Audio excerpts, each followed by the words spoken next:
Pernah nggak sih ngerasa bab satu skripsi itu kayak tembok raksasa yang nggak mungkin bisa ditembus? Kalau iya, tenang, kamu nggak sendirian kok. Perasaan itu, beban yang kayaknya berat banget di awal-awal, itu wajar banget dialami sama hampir semua mahasiswa. Dan pertanyaan ini, kenapa sih susah banget? Mungkin muter-muter terus di kepala tiap kali kita natap layar laptop yang kosong melompong kan? Seharusnya kan ini jadi gerbang awal, tapi kok malah rasanya kayak rintangan paling gede yang ada di depan mata. Coba deh, mana yang paling relate sama kamu? Bingung mau mulai dari mana? Takut salah dari awal? Ngerasa kayaknya bekalnya belum cukup? Dan ujung-ujungnya, ya udah deh, nunda lagi, nunda lagi. Ini tuh siklus yang umum banget. Jadi serius, jangan ngerasa aneh atau sendirian kalau kamu kejebak di sini. Tapi, gimana kalau aku bilang cara kita ngelihat masalahnya selama ini tuh keliru? Gimana kalau sebenarnya masalahnya itu bukan karena bab satu itu terlalu rumit atau isinya kebanyakan? Nah, ini dia nih biang keroknya. Masalah utamanya adalah kita itu coba ngelihat semuanya sekaligus. Kita nganggap bab satu itu satu monster gede utuh yang harus dikalahin sekali pukul. Ya jelas aja kewalahan kan? Padahal, kalau kita mau jujur dan bedah pelan-pelan, kenyataannya itu jauh lebih simpel. Si monster yang namanya bab satu ini sebenarnya cuma terdiri dari 4 bagian. Beneran, cuma 4. Angka ini aja udah langsung bikin semua kerumitan yang kita bayangin jadi terasa lebih ringan kan?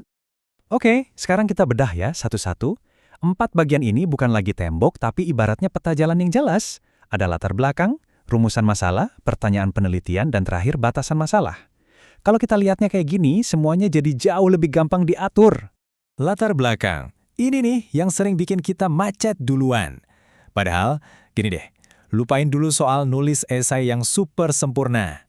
Anggap aja kamu lagi cerita, lagi storytelling. Cukup jawab 3 pertanyaan simple ini.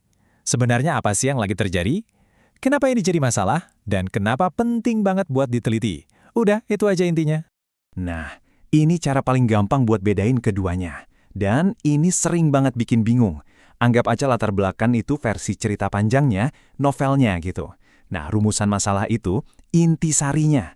Satu kalimat paling tajam yang diambil dari keseluruhan cerita itu. Jadi, dari cerita panjang, diperas jadi satu kalimat inti. Oke, setelah dapat inti masalahnya, kita turunin lagi jadi pertanyaan penelitian. Nah, ini versi praktisnya. Udah bukan lagi konsep abstrak, tapi benar-benar pertanyaan spesifik yang bakal jadi kompas kamu buat nyari dan nganalisis data nanti. Dan ini mindset shift yang penting banget. Banyak loh yang takut bikin batasan, khawatir penelitiannya jadi kelihatan cetek atau kurang wah. Padahal kebalikannya, batasan itu justru ngasih fokus, bikin riset kamu jadi tajam, realistis buat dikerjain, dan tujuannya jelas banget. Jadi, batasan itu kekuatan, bukan kelemahan. Sip, kita udah tahu nih komponen-komponennya apa aja. Sekarang, yuk kita ubah cara ngerjainnya. Dari yang tadinya ngeliat ini sebagai satu beban gede, sekarang kita lihat sebagai sebuah proses yang teratur dan bisa dicicil satu-satu. Kuncinya itu ikutin alur ini, 1/1. Mulai aja dulu dengan nulis draft latar belakang yang acak-acakan, gak apa-apa banget. Dari situ, baru peras intinya jadi rumusan masalah. Udah? Lanjut, ubah itu jadi pertanyaan spesifik. Terakhir, baru deh pasang pagarnya, yaitu batasan masalah. Kalau kerjanya runut gini, dijamin deh rasa kewalahan itu bakal berkurang drastis. Teori doang pastinya nggak cukup kan? Oke sekarang, kita langsung coba sesuatu yang super praktis. Sesuatu yang bisa langsung kamu kerjain, ya sekarang juga setelah ini, buat mecahin kebuntuan yang mungkin lagi kamu rasain.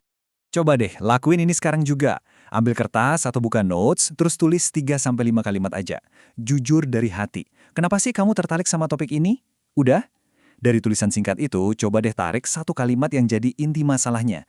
Terus, ubah jadi pertanyaan. Terakhir, tentuin deh cakupannya mau sejauh mana. Udah? Gitu doang, kamu udah berhasil mulai. Ingat ya, tujuan utamanya itu bukan bikin tulisan yang sempurna, tapi yang penting ada kemajuan. Lupain dulu deh keinginan buat nulis bab 1 yang langsung rapi, keren, brilian. Nggak perlu. Fokus aja buat mulai satu bagian kecil dulu. 1 paragraf aja, cukup. Nanti baru lanjut lagi.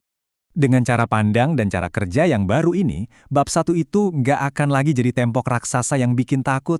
Sebaliknya, dia bakal jadi fondasi yang kokoh, jadi peta jalan yang nuntun kamu di sepanjang perjalanan skripsi ini.